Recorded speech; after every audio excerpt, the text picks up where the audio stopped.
So the president weighing in on the Jacob Blake shooting in Kenosha today, saying he feels terribly for anybody who goes through that. But he didn't meet with Jacob Blake's family. Let's discuss now with his father, Jacob Blake Sr., and Ben Crump, who he is the attorney, as you know, for the Blake family. Gentlemen, it's so good to see you and have both of you on. I really appreciate it. Mr. Blake, first of all, how's your son doing? Give me his latest condition, if you will.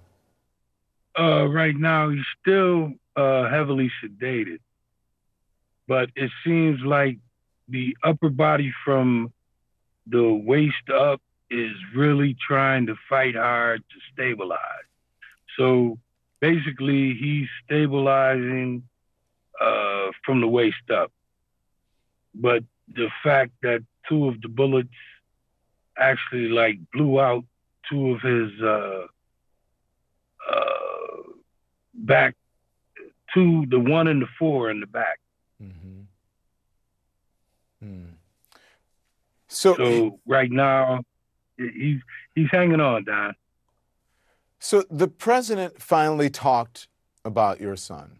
He says he feels terribly, but he says it's a complicated situation, that he's not condemning the shooting, though. What do you say to that, Mr. Blake? Well, I say that none of my children are chess pieces, and my son is definitely not a pawn, and we're not going to be political. It's not a political way that I'm going to talk about. We're not talking politics. My son is an actual human being, and my son is actually laying in the hospital, and my son is actually paralyzed from the waist down. So if you don't know his name, it's Jacob Blake. Okay, listen, I know that you tell it like it is. I've watched interviews with you. You can answer this if you want to, and if you don't, I certainly understand. Do you think the president was coming there to try to use you or your family in any way as some sort of political pawn, or, as you said, a chess piece? If I answer that question, then it takes away from what I said the first time. Okay. I got you. I told you. You don't have to answer it. I appreciate you doing what you do or saying what you said. So, what do you say to, because I don't want to ask you a political question because you don't want to go there.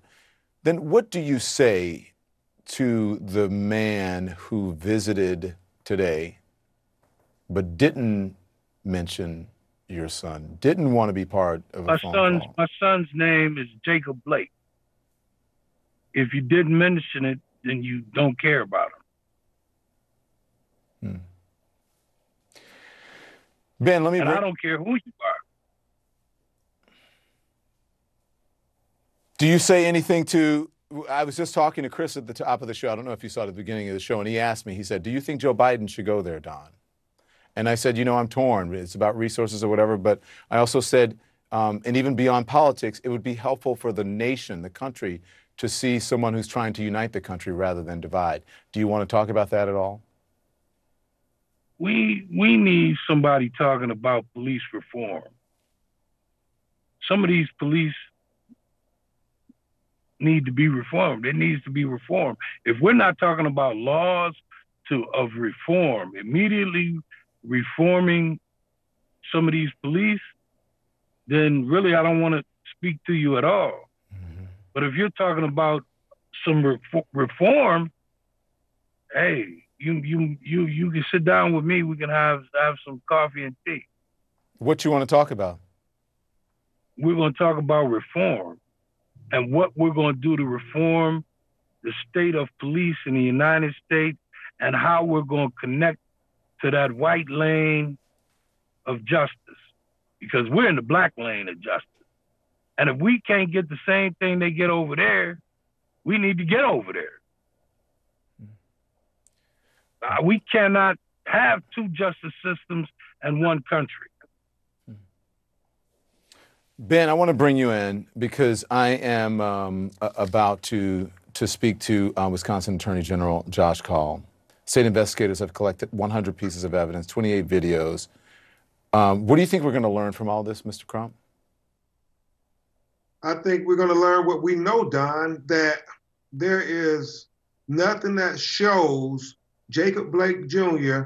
posing a threat to those police officers as he's walking away from them, trying to get his 3 little boys away from him. And as he's doing so, this officer, unjustifiably done, pulls his T-shirt and shoots him 7 times in the back. And it was not a choke, as President Trump said. It was not a split-second life or death decision. I mean, you watched the video, how many seconds passed as he walked around the car?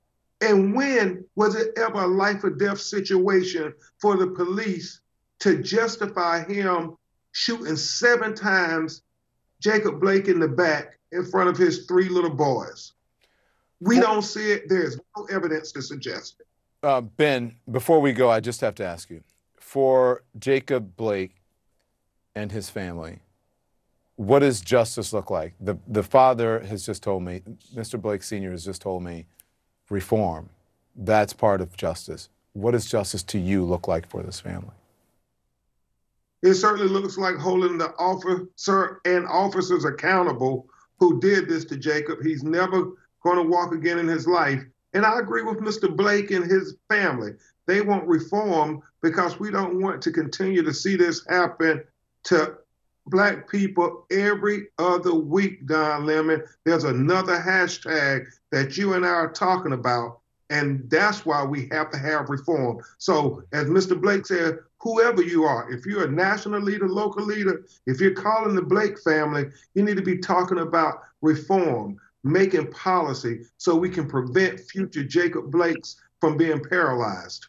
Substance over rhetoric. I understand you. Thank you, Ben. Thank you, Mr. Blake. My best to you and your entire family.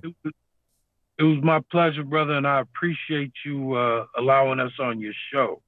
And you tell Mother Lemon that she reminds me of Mother Blake. And without you all, without them, we wouldn't be here. Amen. Thank you. Amen. You are in our prayers. Thank you so much. We'll see you soon. Thank you. The president is going to Kenosha despite, the president going, I should say, to Kenosha despite multiple Wisconsin officials urging him not to, including my next guest.